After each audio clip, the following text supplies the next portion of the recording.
दोस्तों, power star Pawan Singh लेकर आ रहे हैं फिर से एक बहुत ही बड़ा धमाकेदार गाना काला ओढ़नी। जी हाँ दोस्तों, जैसा कि आप सबको पता है कि पावर स्टार पवन सिंह ने काला ओढ़नी गाने की शूटिंग कंप्लीट कर ली है और यह गाना ग्लोबल म्यूजिक जंक्शन के ऑफिशियल यूट्यूब चैनल पर बहुत जल्द हो सकता है रिलीज। अगर बात की जाए काला ओढ़नी में मॉडल की, तो इस गाने पर काम किया है शालिनी ने, जो कि पावर स्टार पवन सिंह की काफी ज्यादा चहेती मानी जाती है। आपकी जानकारी के लिए बता दें दोस्तों कि काला ओढ़नी गाना में पवन सिंह ने रंगदारी दिखाया है और यह सॉन्ग पूरी तरह से रंगदारी के ऊपर बेस्ड है।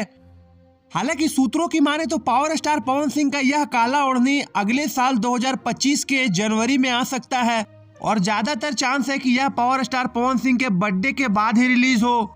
फ्रेंड्स, अगर बात करें काला ओढ़नी के लिरिक्स की, तो इस गाने को लिखा है आशुतोष तिवारी जी ने और फीमेल गायिका कोई और नहीं, पवन सिंह की बहुत ज्यादा फेवरेट कही जाने वाली शिल्पी राज। फ्रेंड्स, सूत्रों की माने तो पावर स्टार पवन सिंह का यह गाना इतना बवाल शूट किया गया है कि यह गाने को 500 मिलियन जाने से कोई नहीं रोक सकता। तो फ्रेंड्स, क्या आप भी काला ओढ़नी गाने के लिए एक्साइटेड है? अगर हाँ तो कमेंट बॉक्स में अपनी राय जरूर दें और ऐसे ही रीन तरीन बेहतरीन खबरों के लिए हमारा चैनल भोजपुरिया भास्कर को सब्सक्राइब करें दोस्तों।